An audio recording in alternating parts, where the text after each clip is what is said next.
Hello guys, welcome back to my YouTube channel. और आज की इस वीडियो में हम लोग डिस्कशन करेंगे आपके paper number 3 that is quantitative aptitude के बारे में। यार ये एक ऐसा पेपर है ना जो कई बार आईसीआई मॉडरेट टू डिफ़िकल्ट में डाल देता है कि भाई कई बार नॉन मैथ्स स्टूडेंट्स को दिक्कत आती है, और कई बार ये इजी टू मॉडरेट डाल देता है जिससे कि नॉन मैथ्स स्टूडेंट्स भी आसानी से पास हो जाते हैं भाई। तो लिटरली ये पेपर मॉडरेट ही रहता है, जनरली बताऊँ तो ये पेपर मॉडरेट ही आता है। तो इस पेपर से कैसे डील करना है, कैसे मैंने अपने सीए फाउंडेशन के मैथमेटिक्स के एग्जाम में 68 मार्क्स स्कोर किए थे विद मोर देन 90% एक्यूरेसी, आज की इस वीडियो में हम लोग डिस्कशन करेंगे। तो बिना किसी देरी के वीडियो को स्टार्ट करते। तो यार सबसे पहले अपन बात कर लेते हैं मोस्ट इंपॉर्टेंट टॉपिक्स की, जो मैं आपको देखो यार इसको ध्यान से सुनना, क्योंकि इसके अकॉर्डिंगली ही आप प्रिपेयर करना जिससे कि आपके मैक्सिमम नंबर बन सके। सबसे पहले नंबर पे आता है मैथमेटिक्स ऑफ फाइनेंस, जो कि आपको लगभग 14 मार्क्स का देखने को मिलेगा। 14 मार्क्स का ये चैप्टर है, बहुत बेसिक चैप्टर है जिसमें लीज का टॉपिक है, प्रेजेंट वैल्यू है, फ्यूचर वैल्यू है, बहुत सारे फॉर्मूले हैं जो कि आपको कैलकुलेटर पे करना होगा। तो ये इजीली आपके 14 में से 12-13 मार्क्स बन जाएंगे। एक दो क्वेश्चन ऐसे होते हैं जो कि थोड़े बॉम्बार्ड क्वेश्चन होते हैं, कई बार वो नहीं बन पाते, अदरवाइज 12-13 नंबर इसमें से बन जाएंगे। सेकेंड नंबर पे आपका टॉपिक जो आता है वो आता है लॉजिकल रीजनिंग, जो कि जनरली 20 मार्क्स का ही पूछा जाता है। अब लॉजिकल रीजनिंग में भी 4 टॉपिक्स आते हैं, सब topics: coding, decoding, direction test, blood relations and sitting arrangements. चारों नॉर्मल टॉपिक्स है, बहुत ज़्यादा हाई लेवल के क्वेश्चंस इसमें से नहीं पूछे जाते। जनरली बच्चे इसी टॉपिक्स को करके ही पास होते हैं, जनरली बच्चे एलआर से ही कई बार पास हो जाते हैं। तो इट्स टॉपिक मतलब आप समझ सकते हो कि 20 में से 20 लाना या 20 में से 18 कम से कम लाना बहुत आसान है इसके अंदर। नेक्स्ट आपका आता है स्टैट्स का chapter that is central tendency and dispersion, जो कि सेम 14 मार्क्स के आसपास आता है। ये जो चैप्टर है ना, ये थोड़ा लंबा चैप्टर है, बट ये प्रिपेयर करने में काफ़ी आसान है। इसको आप आराम से प्रिपेयर कर पाओगे और अच्छे नंबर स्कोर कर पाओगे। नेक्स्ट आपका जो टॉपिक आता है वो आता है स्टैटिस्टिकल डिस्क्रिप्शन एंड सैम्पलिंग। ये लगभग थ्योरी, ये पूरा थ्योरी पोर्शन है, बहुत कम पेजेस है इसके अंदर यार। 1-2 घंटे अगर आप पढ़ लो ना तो आराम से इसमें से 8 से 10 मार्क्स आराम से स्कोर कर सकते हो। फिर आपके छोटे मोटे टॉपिक्स आ जाते हैं, लाइक सीक्वेंस सीरीज हो गया 5 से 6 मार्क का।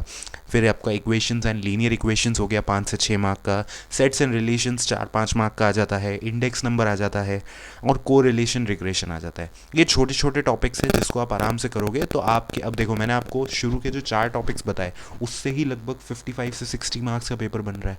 तो मैं वही कह रहा हूँ ना, ये टॉपिक्स करके जाओगे आपका पेपर आराम से आप 50 प्लस ला सकते हो। मैंने भी यही स्ट्रैटेजी यूज़ करी थी। In fact despite of being a maths student, but मेरे को थोड़ी बहुत मैथ्स में दिक्कत थी, तो मैंने यही स्ट्रैटेजी यूज़ करके नंबर लिए भाई। ये बहुत प्रूवन स्ट्रैटेजी है कि आप इसके according high to low weightage topics prepare करोगे तो आपके नंबर बढ़ने ही बढ़ने हैं।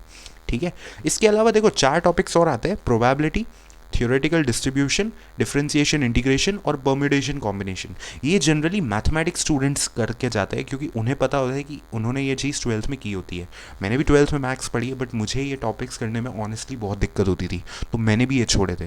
तो नॉन मैथ्स वाले अगर आप इनको छोड़ना चाहते हो, आप इन टॉपिक्स को छोड़ सकते हो। कुछ बच्चों को परमिटेशन एंड कॉम्बिनेशन ईजी लगता है, नॉन मैथ्स वालों को भी, तो अगर वो चाहे तो परमिटेशन कॉम्बिनेशन करके जा सकते हैं। ठीक है, अब हम लोग बात करते हैं मोस्ट इंपॉर्टेंट एग्जाम टिप्स की। मैं यहाँ जल्दी निपटाऊंगा ये वीडियो, क्योंकि मैं इस वीडियो को ज़्यादा लंबी नहीं करना चाहता। बहुत ज़्यादा ऑलरेडी अकाउंट्स लॉ की वीडियोस मैंने लंबी बनाई है, क्योंकि उन वीडियोस को लंबी बनाना ज़रूरी था, उनको टाइम देना ज़रूरी था। इन पेपर्स में लंबी वीडियोस बनाने से कुछ नहीं होगा, यहाँ पे आपको छोटी वीडियोस में बहुत अच्छा कंटेंट आपको देने का मेरा फोकस रहेगा। सबसे पहले नंबर पे आती है tip: focus on 100% accuracy, not paper completion. देखो यार, मैं अगर अपनी पर्सनली बात करूँ ना, मैंने सिर्फ 70 मार्क्स का पेपर अटेम्प्ट किया था, और आउट ऑफ 71 ऐसा ही कुछ किया था, और उसमें से मेरे 68 मार्क्स आए भाई। मतलब मैंने एक्यूरेसी पे ज़्यादा फोकस किया। देखो, अगर आप एक वैसे बच्चे हो कि भाई जो शुरू से पढ़ रहा है, 6-6 महीने पढ़ रहा है, भाई वो 100 मार्क का पेपर कर सकता है। उसके अंदर इतनी प्रिपरेशन है, उसने की है, जिससे कि वो 100 मार्क का पेपर कर पाए। आप लोगों ने अगर इतनी प्रिपरेशन नहीं भी की है, तो अगर आप 75 मार्क्स का भी पेपर करके आओगे विद 100% एक्यूरेसी ना, आप बहुत अच्छे नंबर ला सकते हो। कोशिश ये करो जितना करके उतने आ जाए। मान लो आप 70 का करके आए तो आप 70 मार्क्स ला सकते हो आराम से। इतनी एक्यूरेसी मेंटेन करना ईजी काम है आपके मैथमेटिक्स के पेपर में। तो आप इस पे फोकस ज़्यादा करो रैदर देन आप पेपर कंप्लीट करने पे बैठो, क्योंकि 2 घंटे में 100 क्वेश्चन करना थोड़ा, अगर आपकी अच्छी प्रैक्टिस है तो ही हो सकता है। नेक्स्ट टिप जो आपकी आती है वो आती है stick to module questions and previous RTP and MTPs. देखो यार, आप मैथमेटिक्स के अंदर कोई भी स्कैनर सॉल्व करने मत जाना, आप क्या करना, मॉड्यूल के क्वेश्चंस उठाना और उनको सॉल्व करने बैठ जाना। भैया क्वेश्चंस तो बहुत सारे हैं, मैथ मॉड्यूल में इतने सारे, भाई एडिशनल क्वेश्चन बैंक छोड़ के अगर नॉर्मली एक्सरसाइज के भी क्वेश्चंस कर लोगे तो क्या बुराई है। मेन टॉपिक्स के तो कर लो, जो जो मैंने आपको यूनिट वाइज बताया उस हिसाब से प्रिपेयर करके मॉड्यूल के क्वेश्चंस लगा लो, और additional question bank time allow करे तो आप कर लेना। अदरवाइज आप क्या करना, जून, सितंबर और जनवरी के एमटीपीज और आरटीपीज करके चले जाना। भाई आरटीपीज एमटीपीज कर लोगे ना, मैं आपको लिटरली बता रहा हूँ, आपको प्रैक्टिस इतनी अच्छी हो जाएगी, आप पेपर अच्छा ही करके आओगे, गारंटी है कि आप पेपर के अंदर बहुत अच्छा फोड़ोगे। ठीक है, नेक्स्ट टिप जो आपकी आती है वो आती है attempt your paper in levels and parts. देखो यार, यहाँ पे सिंपल सा मैं आपको प्रोसीजर बता देता हूँ। 100 मार्क के क्वेश्चन आते हैं, 100 क्वेश्चन आते हैं, आपको उसको 5 सेट्स में डिवाइड करना है। 20 क्वेश्चंस के आपको 5 सेट बनाने हैं। अब आपको एग्जाम में एक एक सेट सॉल्व करना है कि हाँ भाई मैंने शुरू के 20 क्वेश्चन किए, फिर मैंने उन्हें OMR में उनके गोले भर दिए। क्योंकि क्या होता है ना, बच्चे बोलते हैं मैं तो 100 मार्क का पूरा पेपर करूँगा, उसके बाद गोले मार्क करूँगा। भाई उसके बाद अगर आपके पास टाइम नहीं हुआ ना, तो आपके प्रेशर में बहुत गलत जगह गोले मार्क कर दोगे, फिर आपके बहुत सारे वहीं पे गलतियाँ हो जाएगी। तो प्लीज़ इस चीज़ का ध्यान रखना, आप 20 के सेट बनाओ और उसमें पेपर अटेम्प्ट करो। यहाँ पे उसमें भी आपको एक दिक्कत आ सकती है। देखो यार, अगर 20 मार्क्स के आप एक सेट सॉल्व करो, ज़रूरी नहीं है कि आपको शुरू में उसमें सारे क्वेश्चन बन जाए। कुछ क्वेश्चन हो गए भाई मैं तो 30 सेकंड में कर रहा हूँ, कुछ क्वेश्चन हो गए 2 से 3 मिनट के क्वेश्चन हो गए, और कुछ डिफिकल्ट आते हैं।